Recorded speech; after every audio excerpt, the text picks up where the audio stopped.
This is Gerald Anderson, eyewitness.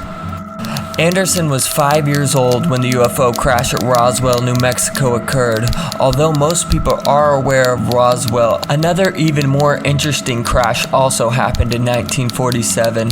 This crash occurred near Roswell, but was 200 miles west past Corona on the plains of Santa Augusta, New Mexico. This UFO crash happened 2 days before the Roswell crash. This craft involved was about 32 feet in diameter. Anderson and his father were on outing in the area and were the first witnesses to this crash. Unlike the Roswell crash, which had very few direct eyewitnesses, this crash was said to have 8. Interestingly, they claimed to encounter live graves before the military arrived. 2 were dead, 2 were alive. Here Anderson gives a description breakdown of what those beings appeared to look like.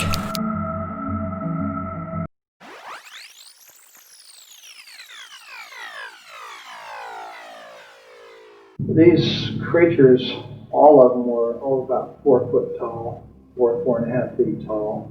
They had very large heads that were shaped larger on the top, and they kind of tapered down. Not to a real sharp point, but just tapered down where they were thin. And they had very large oval shaped or almond shaped, I guess you could say, black eyes. They were so shiny, they had almost a bluish tint to them when the light reflected off them. Their skin coloration, the best way I could describe that is kind of a bluish tinted milky white. It looked like someone in shock. And the ones that were laying on the ground were really looked more that way, more blue. How about ears, nose, mouth? No, there was no visible ears on the creatures, except like if you was just to cover your ear like this, where there was just a riser and then a hole without, your earlobe and the rest of the ear there. How about nose?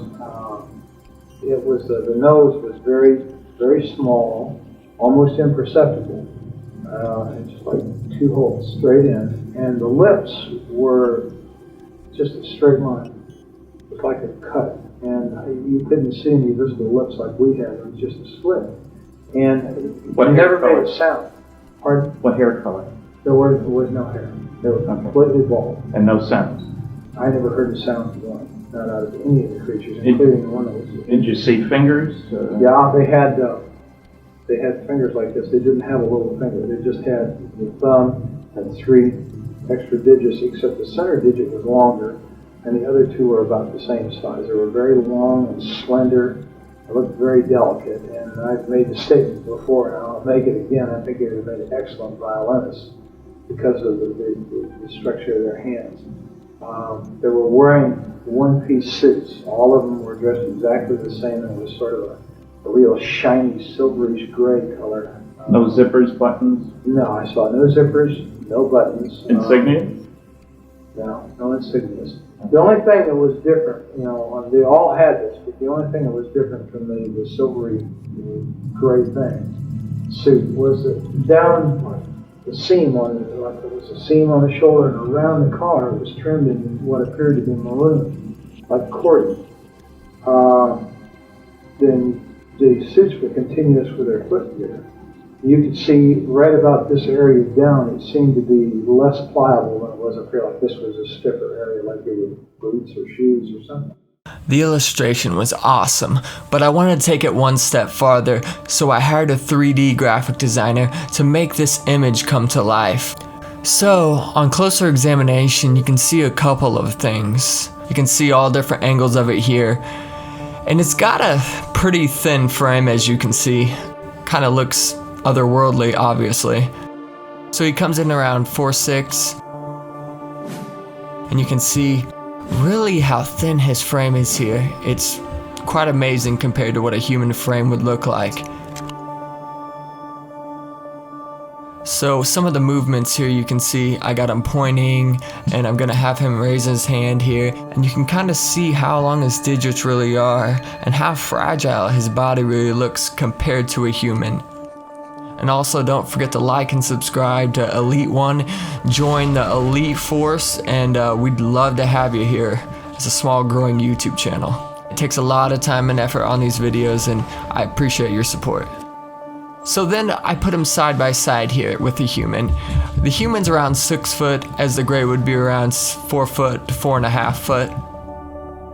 You can kind of see their body, head size, frame, everything. This really kind of brings the image to life. You know, the big difference in all facets, their size, weight, to see them side by side, kind of put it in perspective a little bit. And I wanted to show you guys a little closer on their hands here. You can see they're 4 digits as opposed to our 5. And then also here's a clip of their feet over one of another. You can kind of see the size difference. Looks like a little kid's feet compared to the adult foot there. That's it for this video. If you liked what you saw, feel free to like and subscribe and stay up to date with more content by clicking the bell. I also want to take time out to thank all my current 232 subscribers. You rock. If you want to see another video like this on a different extraterrestrial race, post below in the comments and let me know who you want me to do next. Thanks.